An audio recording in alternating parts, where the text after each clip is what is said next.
பிரபாஸ் கதம்பம் சேனலை சப்ஸ்கிரைப் பண்ணி bell ஐகானையும் click பண்ணிக்கோங்க. ரம்ஜான் பண்டிகையை முன்னிட்டு மின்சார ரயில்கள் ஞாயிறு கால அட்டவணையில் இயங்கும் என தகவல் வெளியாகியுள்ளது. ரம்ஜான் மாதம் முஸ்லிம்களின் புனித மாதமாக கருதப்படுகிறது. இந்த மாதம் முழுவதும் முஸ்லிம்கள் நோன்பு இருந்து ரம்ஜான் பண்டிகையை கொண்டாடி வருகின்ற நிலையில் ரம்ஜான் சிறப்பு தொழுகையில் இயக்குனர் அமீர் பங்கேற்றுள்ளார். தேர்தல் பிரச்சாரத்திற்காக பிரதமர் மோடி வேலூர் புறப்பட்டு சென்றுள்ளார். அரசியல் கட்சியினர் அனல் பறக்கும் பிரச்சாரத்தில் ஈடுபட்டுள்ளதால் தேசிய தலைவர்கள் வருகையால் தேர்தல் களம் களை கட்டியுள்ளது.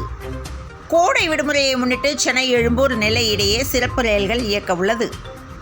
வைகை சித்திரை திருவிழாவுக்காக வைகை அணையிலிருந்து 19ஆம் தேதி தண்ணீர் திறக்கப்பட உள்ளது.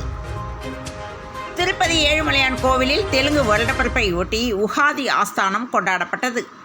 தேர்தல் காலத்தில் பிரதமர் மோடி தமிழ்நாட்டில் வட்டமடிக்கிறார் என முதலமைச்சர் மு.க.ஸ்டாலின் விமர்சனம் செய்துள்ளார். சாதிவாரி கணக்கெடுப்புக்கு நீட் விலக்குக்கும் கேரண்டி தருவீர்களா என பிரதமர் மோடிக்கு முதலமைச்சர் மு.க.ஸ்டாலின் கேள்வி எழுப்பியுள்ளார்.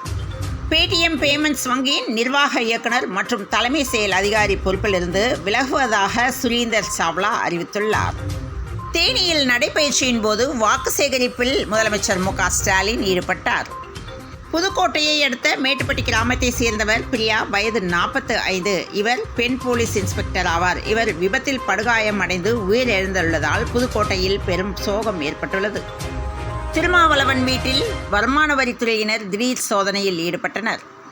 குலசேகரம் அருகே முத்துராஜ் என்பவர் கார் டிரைவராக வேலை பார்த்து வந்த நிலையில் இவர் குடிப்பழக்கத்துக்கு அடிமையானதால் இவருடைய காதல் மனைவி விஷம் குடித்து தற்கொலை செய்து கொண்டுள்ளார். இந்த நிலையில் கணவரும் துக்கம் தாழாமல் விஷம் குடித்து தற்கொலை செய்து கொண்டுள்ளது அப்பகுதியில் பெரும் சோகத்தை ஏற்படுத்தியுள்ளது.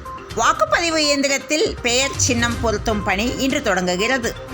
முதலமைச்சர் மு.க.ஸ்டாலின் இன்று தேனியில் பிரச்சாரம் செய்ய உள்ளார். வேலூர் மேட்டுப்பாளையத்தில் பிரதமர் மோடி இன்று தேர்தல் பிரச்சாரம் செய்யவிருக்கிறார். இறைச்சிக்காக அனுப்பப்படும் மாடுகள் உரிய சான்றிதழ்களுடன் கொண்டு செல்லப்படுகிறதா என ஆய்வு செய்ய நீதிமன்றம் உத்தரவிட்டுள்ளது. சென்னையில் ஜாபர் சாதிக், இயக்குனர் அமீர் வீடு உட்பட 25 இடங்களில் அமலாக்கத்துறை சோதனை மேற்கொண்டுள்ளது.